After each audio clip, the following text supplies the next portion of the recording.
el principio. Bueno, estamos hablando Hechos capítulo 9, ¿no? Si recordamos Hechos, va hablando ciertos elementos importantes, ¿verdad? Vamos a ver la promesa del Señor Jesús cuando se fue cumplida en que Él iba a dejar al Consolador, ¿se acuerdan?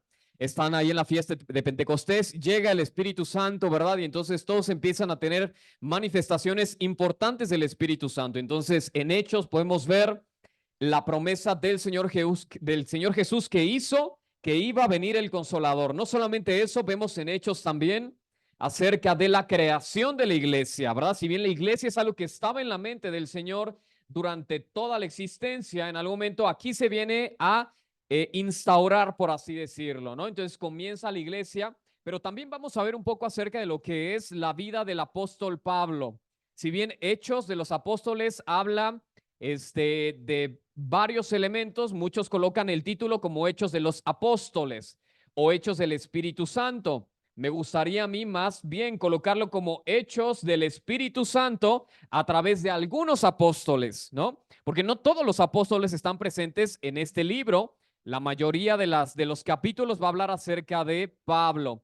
Y a mí me encanta recordar la vida de Pablo, mis hermanos. No sé si han tenido tiempo en algún momento, si han dedicado un poquito de tiempo a estudiar el libro de Hechos o más bien la vida de Pablo. Me encanta pensar en cómo fue una persona que en algún momento el Señor permitió que desarrollara capacidades, que desarrollara habilidades, que también creciera en conocimiento, ¿verdad? Si recordamos, Pablo nace por allá en una provincia de Roma. Esto ya le daba muchos créditos para su, digamos que para su reputación en algún momento, el tener una ciudadanía romana. Nace y crece, habla griego. En estos lugares alrededor se tocaba mucho este tema de la filosofía también, había mucha mezcla también después de que el imperio griego ha caído y el imperio romano ha ascendido en algún momento, queda mucho de este conocimiento todavía. Entonces Pablo es instruido en la filosofía también, no solamente eso de padres judíos, ¿verdad? Que le instruyeron también fuertemente en el judaísmo y en todas las raíces de esto. Después él en su adolescencia, aproximadamente juventud, va hacia Jerusalén, ¿verdad? Y es instruido a los pies del rabino Gamaliel. Esto tenía mucho valor en ese momento. Estamos diciendo que haber instruido de esta forma era haberse probablemente estudiado en una de las universidades más importantes de Colombia. No sé cuál es la universidad más importante acá. ¿Cuál consideran que es la más importante, la mejor, por así decirlo? ¿La nacional? ¿Pero es privada? Ah, bueno, ahora imagínense. Pablo, estudiado en una de las universidades más importantes, ¿no? Esto es algo que ya daba prestigio a su nombre de alguna forma, ¿verdad? Entonces vemos toda una vida de Pablo desarrollándose, donde uno diría, bueno, seguramente Pablo iba a ser una persona sumamente renombrada, ¿no? Alguien reconocido probablemente por su comunidad, iba a ser alguien bien importante, pero me encanta ver los planes de Dios, mis queridos hermanos, que tiene para con nosotros más allá de lo que nosotros logramos entender o comprender, ¿verdad? Y me encanta pensar que el Señor Jesús está escribiendo una historia con su vida, ¿no? Como en la de Pablo. Una vida, una historia, perdón, que si bien incluye a su persona, que habla de su persona, pero que no trata de su persona, ¿no? El Señor le ha pensado desde el vientre de su madre, incluso desde antes de su concepción, el Señor ya estaba pensando en usted, el Señor ya lo tenía en su corazón, en su mente y planeaba un propósito especial para usted. Por lo que la razón por la que estamos acá no es por coincidencia, ¿verdad? El Evangelio no llegó por coincidencia, el Evangelio llegó porque el Señor bien sabía y le conocía y decidió presentársele. Es así que pasa con el apóstol Pablo, ¿verdad? Hechos capítulo 9 va a relatar la conversión de Pablo. Si vemos el versículo 4 dice, 3, perdón, más yendo por el camino, aconteció que al llegar cerca de Damasco, repentinamente le rodeó un resplandor de luz del cielo y cayendo en tierra oyó una voz que decía, Saulo, Saulo, ¿por qué me persigues? Él dijo, ¿quién eres, Señor? Notemos algo importante. Pablo no desconocía quién era Jesús. Pablo ya conocía a Jesús. Recuerden que Pablo era un perseguidor. Ellos le denominaban de los del camino. Vamos a llamarles cristianos, pero ellos les llamaban de los del camino. Pablo era un perseguidor. En este momento Pablo iba de camino a un lugar donde tenía autorizado que si encontraba cristianos, los podía tomar presos y llevárselos, ¿verdad? Entonces, Pablo sabía bien quién era. Chequen cómo responde. ¿Quién eres, Señor? Jesús le responde, yo soy Jesús a quien tú persigues. Dura cosa te es dar cosas contra el aguijón. O sea, Pablo, te estás haciendo daño a ti mismo al perseguir a mi iglesia. Dura cosa te es dar cosas contra el aguijón, ¿verdad? Él temblando y temeroso dijo, Señor, ¿qué quieres que yo haga?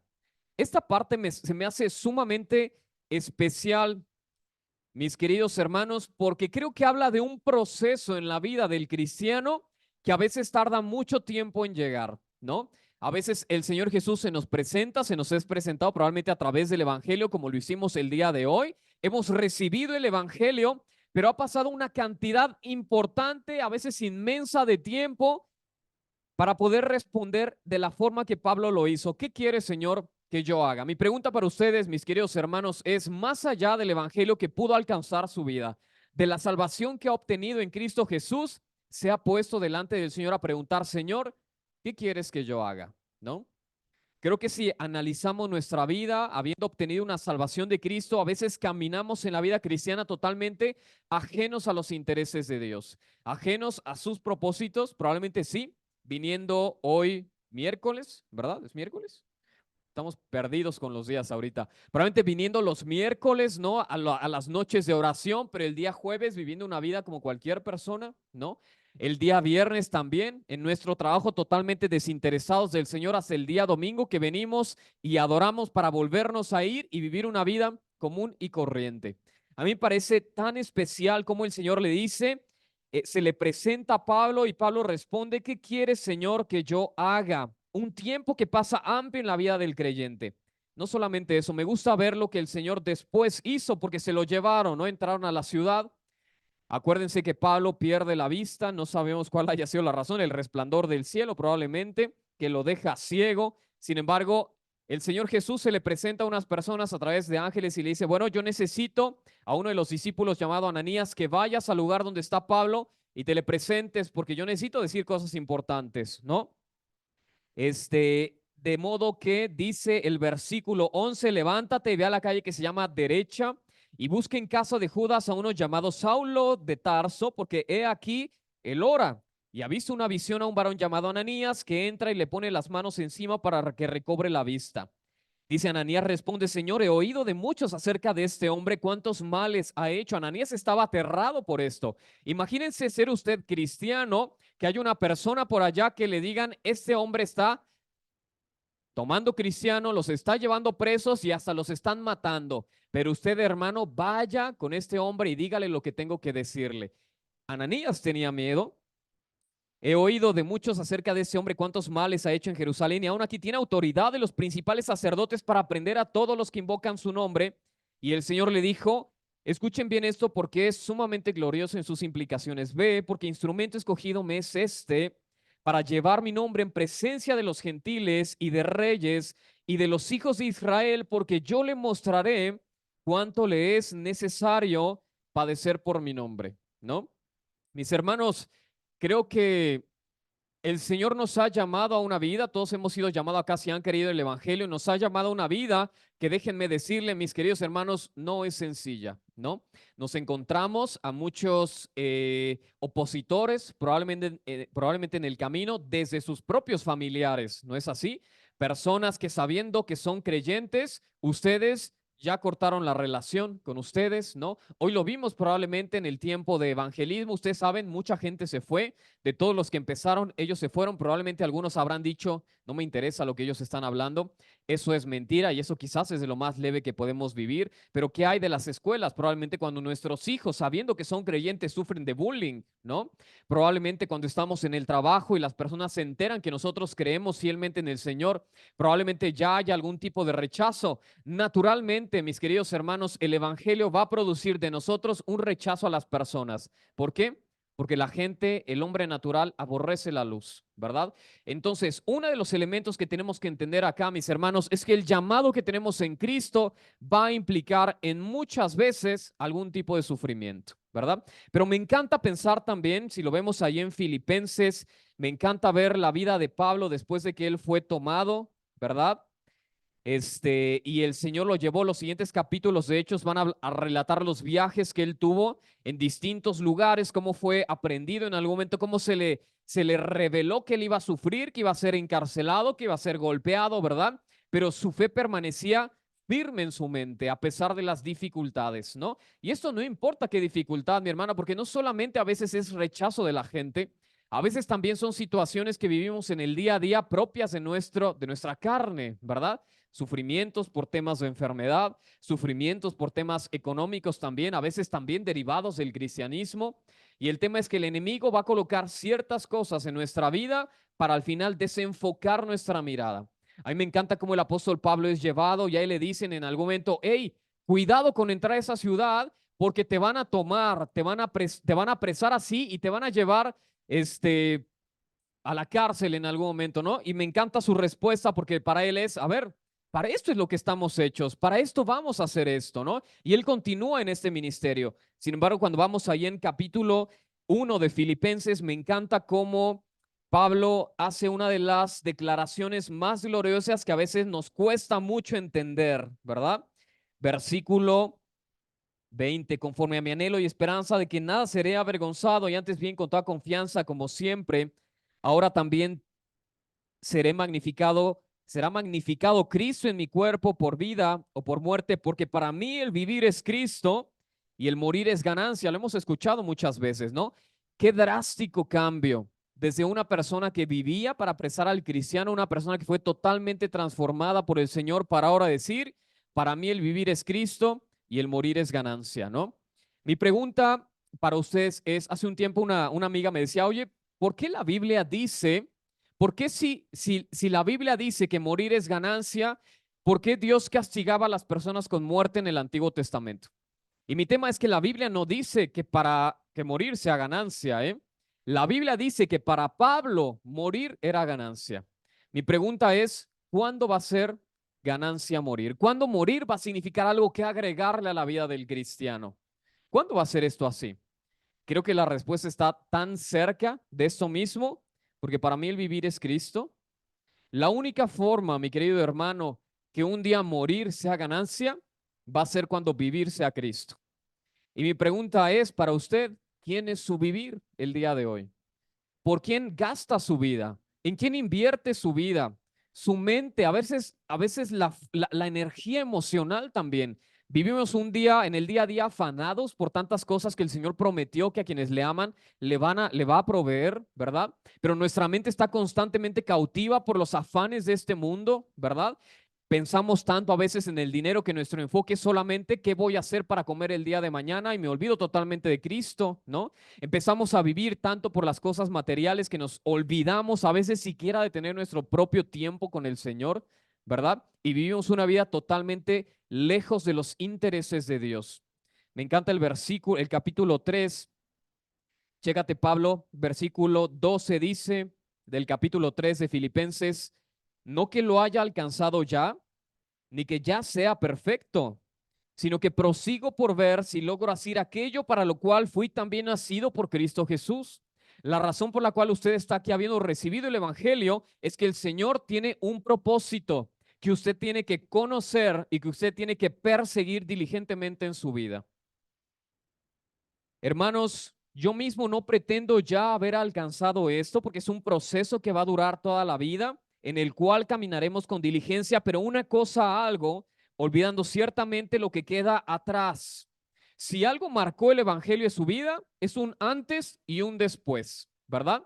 Si el Señor vino a su vida, mi querido hermano, a través del Evangelio y Él transformó su mente, como lo dice su palabra, y usted sigue viviendo en las mismas cosas que vivía antes, mi pregunta es, ¿de qué lo rescató el Señor? ¿No? Si nuestra vida sigue siendo igual que antes, si solamente cambió una rutina de vida, ¿verdad? Si eso sigue siendo así, ¿de qué lo salvó el Señor? ¿No? Dice, olvidando ciertamente lo que queda atrás y extendiéndome a lo que está delante, prosigo a la meta, al premio del supremo llamamiento de Dios en Cristo Jesús. Así que todos los que somos perfectos, ¿quién es perfecto aquí? Ninguno, ¿verdad? Pero cuando esta palabra dice perfectos, no hace referencia a la perfección de una persona, hace referencia a aquellas personas que están en el perfecto. ¿Y quién es perfecto?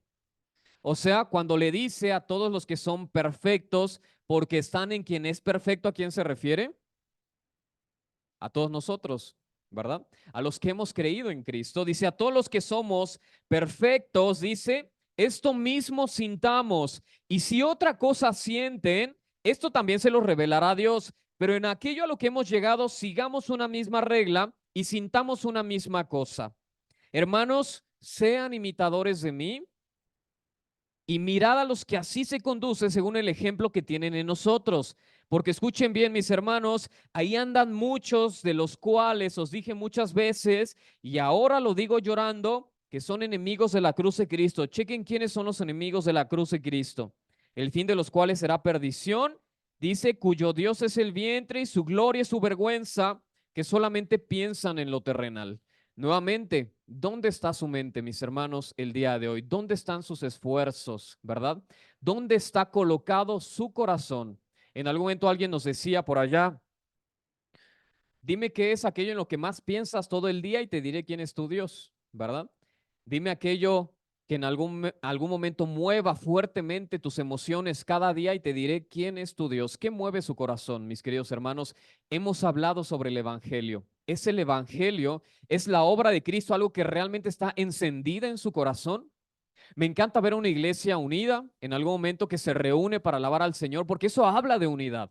Hace poco hablábamos con una iglesia allá en Medellín que nos solicitaban hablar sobre el tema de la unidad. Está siendo muy complicado, nos decía el lograr que los hermanos permanezcan juntos, ¿no? El lograr que los hermanos se congreguen, el lograr que los hermanos convivan como tal. Y a mí me encanta pensar ahí de repente en Efesios cómo va hablando que la única forma de conocer a Dios y al Dios de amor es solamente a través de los hermanos, ¿verdad? El hecho de que el Señor haya pensado en una institución como la iglesia tiene mucho que ver con cómo nos relacionamos también con Dios y cómo le conocemos. No hay forma de conocer, mis hermanos, a Dios aparte de la palabra de Dios si no es a través de la comunión con los hermanos, ¿verdad? Si nosotros no vivimos en comunión bajo mismos propósitos, bajo mismos objetivos que tienen que ver con el reino y la gloria de Dios, lo más seguro es que difícilmente conoceremos quién es Dios, ¿verdad? Hemos hablado también durante estos días acerca de Segunda de Pedro. Si me acompañas rápidamente allá Segunda de Pedro,